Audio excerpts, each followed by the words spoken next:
Bonjour, aujourd'hui je vais lire La parure de Guy de Maupassant. C'était une de ces jolies et charmantes filles, née comme par une erreur du destin dans une famille d'employés. Elle n'avait pas de dot, pas d'espérance, aucun moyen d'être connue, comprise, aimée, épousée par un homme riche et distingué. Et elle se laissa marier avec un petit commis du ministère de l'Instruction publique. Elle fut simple, ne pouvant être parée, mais malheureuse comme une déclassée, car les femmes n'ont point de caste ni de race. Leur beauté, leur grâce et leur charme leur servent de naissance et de famille. Leur finesse native, leur instinct d'élégance, leur souplesse d'esprit sont leur seule hiérarchie, et font des filles du peuple les égales des plus grandes dames.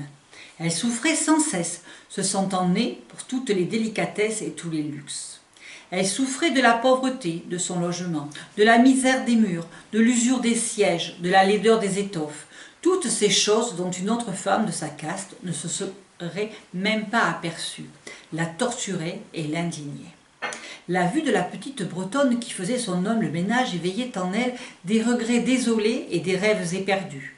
Elle songeait aux antichambres nettes, capitonnées, avec des tentures orientales éclairées par des hautes torchères de bronze, et aux deux grands valets en culottes courtes qui dorment dans les larges fauteuils, assoupis par la chaleur lourde du calorifère.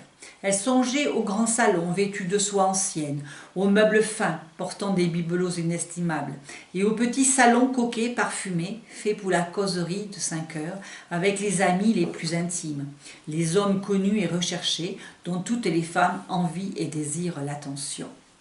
Quand elle s'asseyait pour le dîner, devant la table ronde couverte d'une nappe de 3 jours, en face de son mari, qui découvrait la soupière en déclarant d'un air enchanté « Ah, le bon pot-au-feu! Je ne sais rien de meilleur que cela !» Elle songeait au dîner fin, aux argenteries reluisantes, aux tapisseries peuplant les murailles de personnages anciens et d'oiseaux étranges, au milieu d'une forêt de féeries.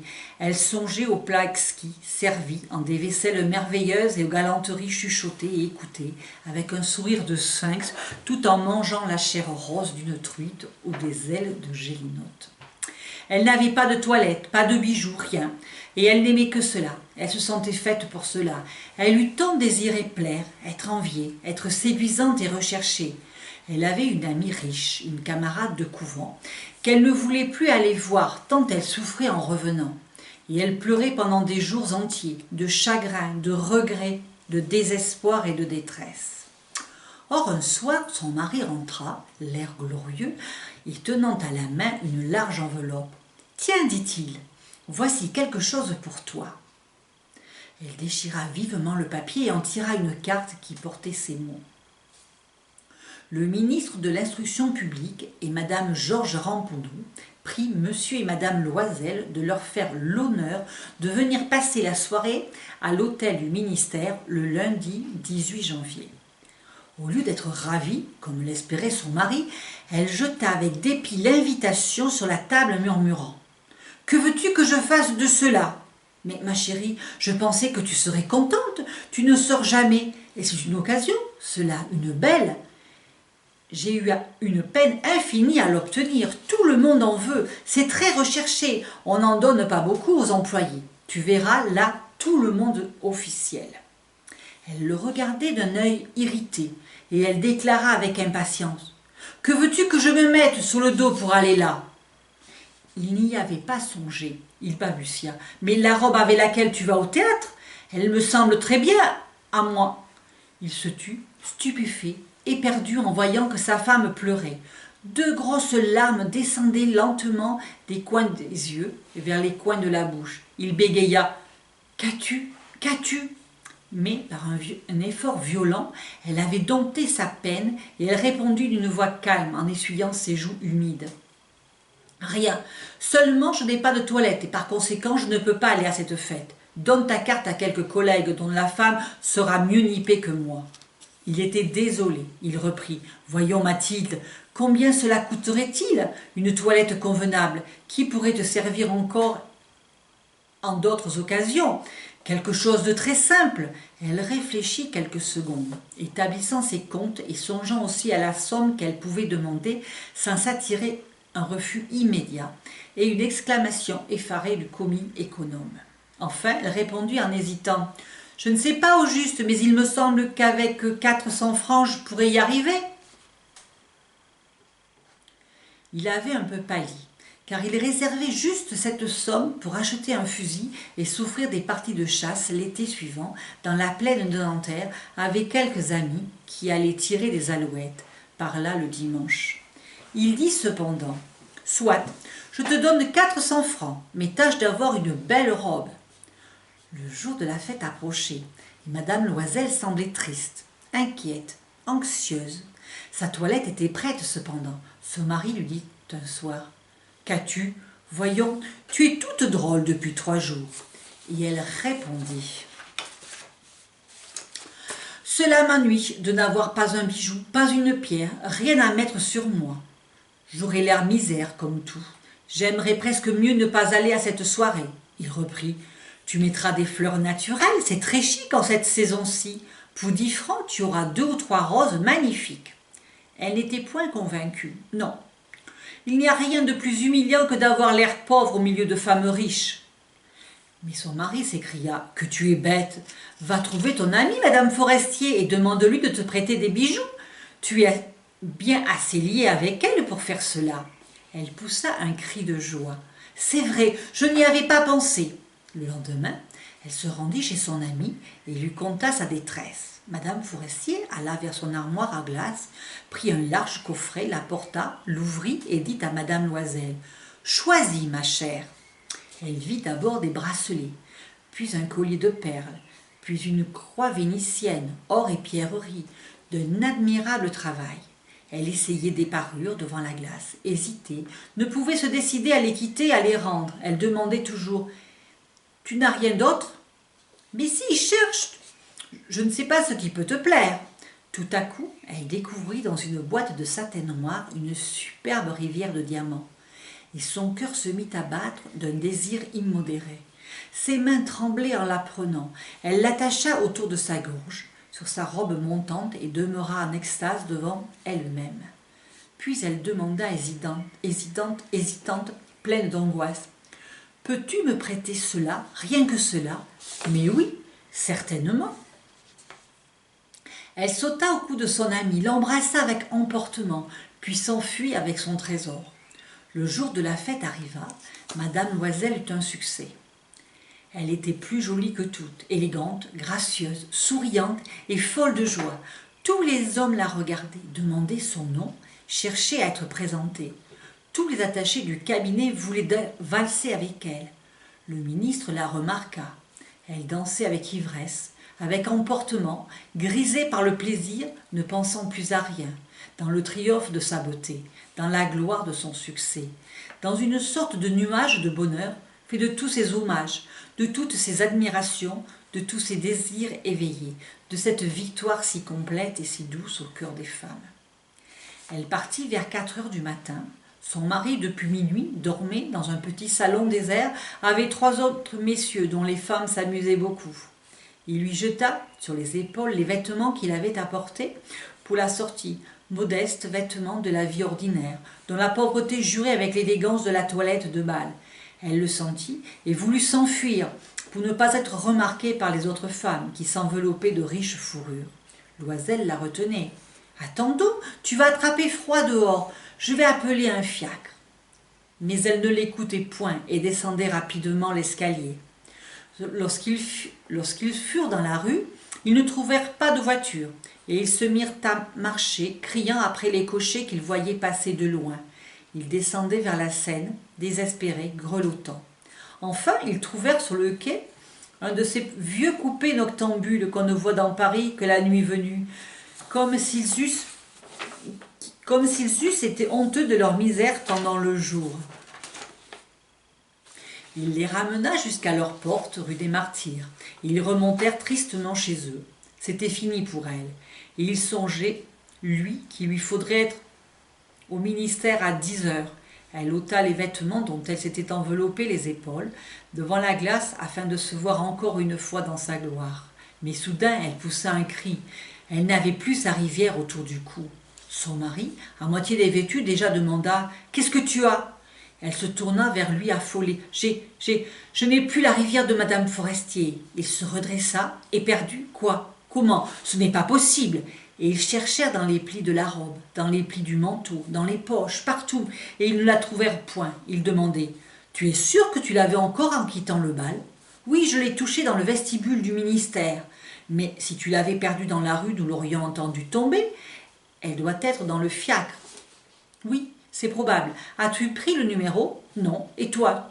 Tu ne l'as pas regardé? »« Non. » Ils se contemplèrent atterrés. Enfin, Loisel se rhabilla. « Je vais, dit-il, refaire tout le trajet que nous avons fait à pied, pour voir si je ne le retrouverai pas. » Et il sortit. Elle demeura en toilette de soirée, sans force pour se coucher, abattue sur une chaise, sans feu, sans pensée. Son mari rentra vers 7 heures. Il n'avait rien trouvé. Il se rendit à la préfecture de police, aux journaux, pour faire promettre une récompense, aux compagnies des petites voitures. Enfin, partout, enfin où un soupçon d'espoir le poussait. Elle attendait tout le jour, et dans le même état d'effarement devant cet affreux désastre. Loisel revint le soir, avec la figure creusée, pâlie. Il n'avait rien découvert. Il faut, dit-il, écrire à ton ami que tu as brisé la fermeture de sa rivière et que tu l'as fait réparer. Cela nous donnera le temps de nous retourner. Elle écrivit sous sa dictée. Au bout d'une semaine, ils avaient perdu espérance.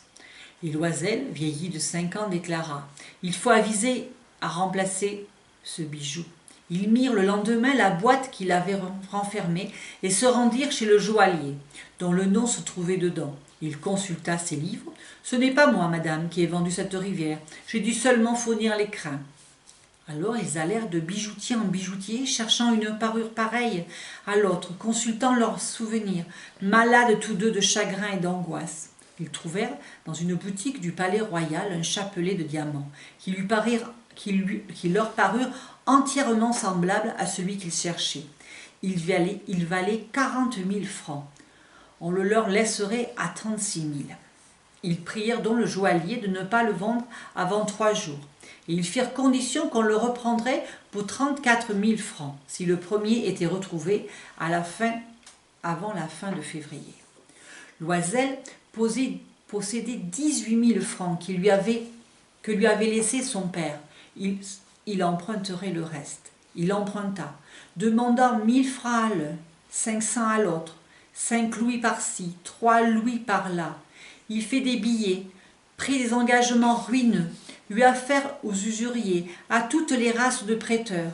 Il compromit toute la fin de son existence, risqua sa signature sans savoir même s'il pourrait y faire honneur, et épouvanté par les angoisses de l'avenir, par la noire misère qui allait s'abattre sur lui, par la perspective de toutes les privations physiques et toutes les tortures morales, il alla chercher la rivière nouvelle, en déposant sur le comptoir du marchand 36 000 francs. Quand Madame Loisel reporta la parure à Madame Forestier, celle-ci lui dit d'un air froissé: « Tu aurais dû me la rendre plus tôt, car je pouvais en avoir besoin. » Elle n'ouvrit pas l'écrin, ce que redoutait son amie. Si elle s'était aperçue de la substitution, qu'aurait-elle pensé? Qu'aurait-elle dit? Ne l'aurait-elle pas prise pour une voleuse? Madame Loisel connut la vie horrible des nécessiteux. Elle prit son parti. D'ailleurs, tout d'un coup, héroïquement, il fallait payer cette dette effroyable. Elle paierait. On renvoya la bonne. On changea de logement. On loua sous les toits une mansarde. Elle connut les gros travaux de ménage, les odieuses besognes de la cuisine. Elle lava la vaisselle, usant ses ongles roses sur des poteries grasses et le fond des casseroles. Elle savonna le linge sale, les chemises et les torchons qu'elle faisait sécher sur une corde. Elle descendit à la rue chaque matin les ordures et monta l'eau, s'arrêtant à chaque étage pour souffler.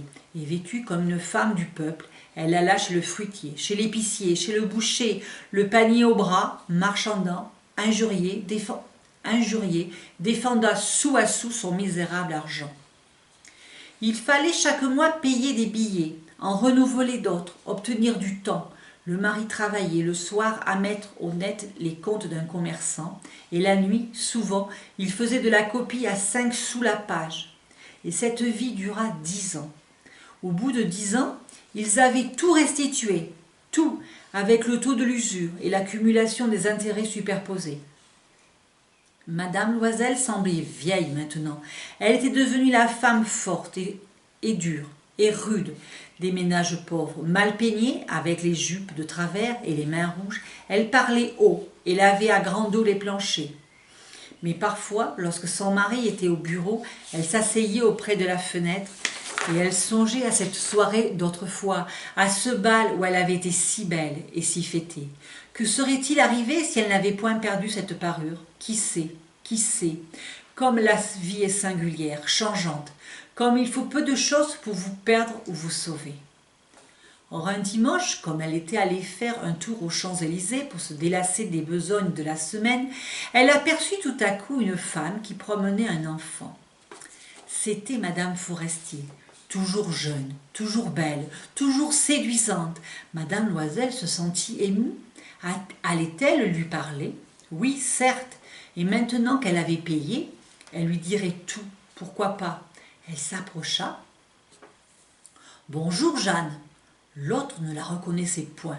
S'étonnant d'être appelée aussi familièrement par cette bourgeoise. Elle balbutia. « Mais, madame, je ne sais pas, vous devez vous tromper. »« Non, je suis Mathilde Loisel. » Son amie poussa un cri. « Oh, ma pauvre Mathilde, comme tu es changée !»« Oui, j'ai eu bien des misères. J'ai eu des jours bien durs depuis que je ne t'ai vue. Et cela à cause de toi. »« De moi? Comment ça ? Tu te rappelles bien cette rivière de diamants que tu m'as prêtée pour aller à la fête du ministère? »« Oui, eh bien, je l'ai perdue. »« Comment, puisque tu me l'as rapportée? »« Je t'en ai rapporté une autre, toute pareille. Et voilà 10 ans que nous la payons. Tu comprends que ça n'était pas aisé pour nous. Nous n'avions rien. Enfin, c'est fini. Et je suis rudement contente. » Madame Forestier s'était arrêtée. « Tu dis que tu as acheté une rivière de diamants pour remplacer la mienne? »« Oui. Tu ne t'en étais pas aperçue, hein? Elles étaient bien pareilles. » Et elle souriait d'une joie orgueilleuse et naïve. Madame Forestier, fort émue, lui prit les 2 mains. « Oh, ma pauvre Mathilde! Mais la mienne était fausse. Elle valait au plus 500 francs. » Voilà. À bientôt. Au revoir.